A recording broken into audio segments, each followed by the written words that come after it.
Le Maroc vient de mettre sa plus grosse carte sur la table, une carte qui pourrait redéfinir son avenir économique et énergétique pour les décennies à venir.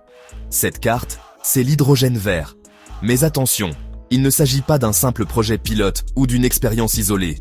Nous parlons d'une ambition industrielle à l'échelle nationale, une stratégie délibérée pour devenir un leader mondial dans la production et l'exportation de cette molécule clé de la transition énergétique. Le gouvernement a baptisé cette initiative l'Offre Maroc. C'est un cadre conçu pour attirer les investisseurs du monde entier, en mettant à leur disposition 1 million d'hectares de terres publiques, principalement dans les régions les plus ensoleillées et vantées du pays. L'annonce initiale est vertigineuse. 6 projets phares ont déjà été sélectionnés, représentant un investissement colossal de 319 milliards de dirhams. Pour mettre ce chiffre en perspective, cela représente près d'un quart du PIB annuel du Maroc. C'est un pari d'une ampleur sans précédent. C'est énorme. Mais voici le hic. Derrière les chiffres astronomiques et les déclarations audacieuses se cache un labyrinthe de défis techniques, économiques et logistiques.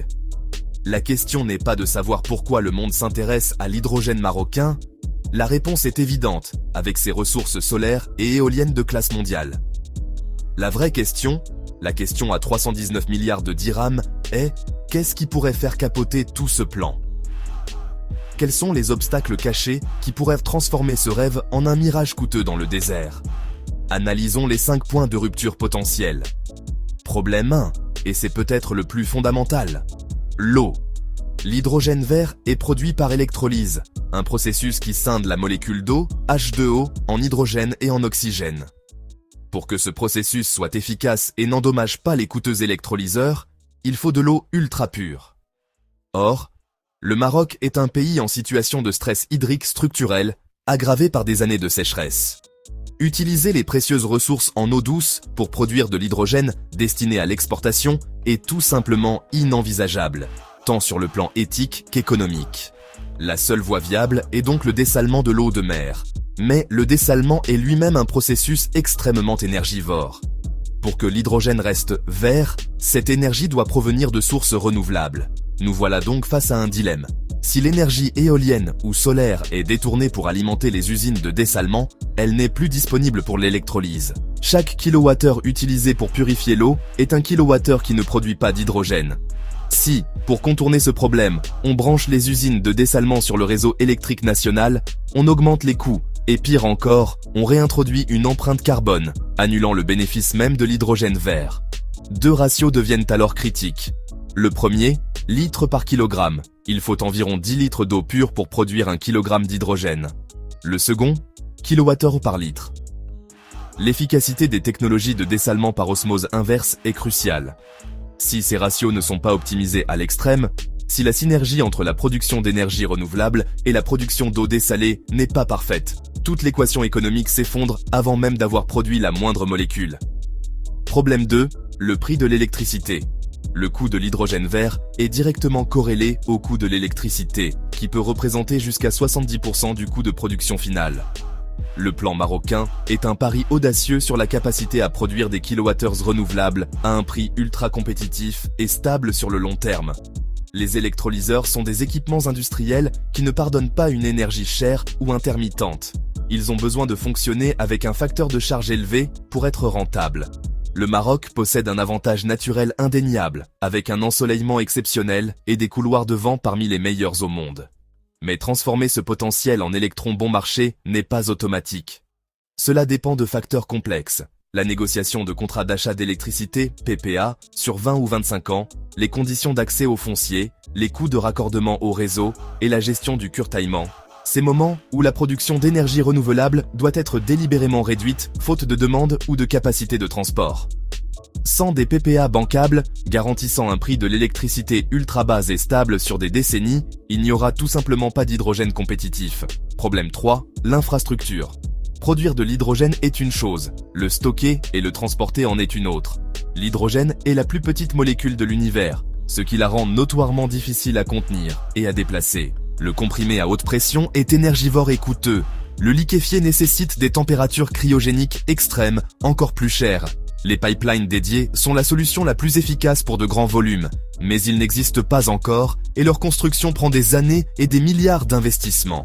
C'est pourquoi une grande partie de l'industrie se tourne vers un vecteur d'hydrogène, l'ammoniac. En combinant l'hydrogène avec l'azote de l'air, on obtient de l'ammoniac, NH3, un produit beaucoup plus facile à liquéfier, stocker et transporter par bateau.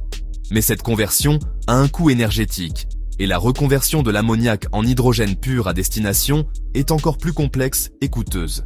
Le Maroc doit donc faire un choix stratégique, investir massivement dans des ports, des terminaux de stockage d'ammoniac et des règles de sécurité drastiques.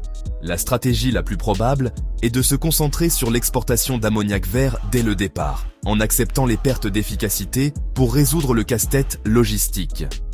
Problème 4. Le dilemme entre exportation et industrialisation locale.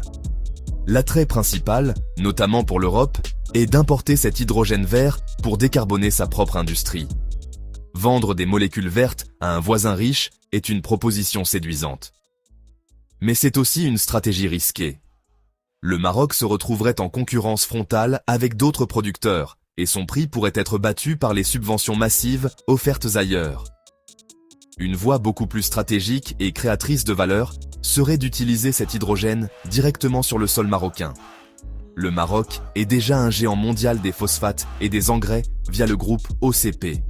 Utiliser l'hydrogène vert pour produire de l'ammoniac vert, puis des engrais verts, permettrait de décarboner une industrie nationale clé et de vendre un produit fini à plus forte valeur ajoutée. De même, cet hydrogène pourrait alimenter la production d'acier vert ou être transformé en carburant de synthèse pour le transport maritime, capitalisant sur la position stratégique du Maroc le long des grandes routes commerciales. La véritable richesse ne réside pas dans l'exportation de la molécule brute, mais dans la construction d'un écosystème industriel qui la consomme sur place. Problème 5. La concurrence mondiale. Le Maroc n'est pas seul dans cette course. Les États-Unis, avec leur Inflation Reduction Act, offrent des subventions massives qui peuvent rendre l'hydrogène vert américain artificiellement moins cher. Les pays du Golfe, comme l'Arabie Saoudite ou les Émirats, combinent un ensoleillement exceptionnel avec des capitaux quasi illimités et une expertise dans les grands projets énergétiques. L'Australie se positionne déjà comme un futur géant de l'exportation par navire vers l'Asie, et l'Europe elle-même, bien qu'elle soit un client potentiel, offre des primes aux premiers arrivants sur son propre sol.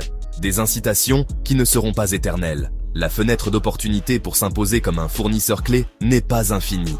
Alors, après avoir examiné ces 5 défis, qu'est-ce qui pourrait réellement tuer le pari de l'hydrogène marocain? Ce n'est pas un seul facteur, mais un goulot d'étranglement à 2 têtes, la gestion intégrée de l'eau et le coût réel et final de l'énergie. Tout le reste en découle. Si l'eau n'est pas disponible en quantité suffisante et à un coût énergétique maîtrisé, le projet s'arrête. Si le prix de l'électron n'est pas garanti comme étant l'un des plus bas du monde sur le long terme, le projet n'est pas rentable. Les solutions existent, mais elles exigent une exécution sans faille. Cela signifie des projets où les parcs renouvelables et les usines de dessalement sont colocalisés et dédiés, créant des îlots énergétiques autonomes. Cela exige des PPA bancables et des contrats d'achat d'hydrogène ou d'ammoniac signés sur le long terme, qui sécurisent les revenus et permettent de financer les infrastructures.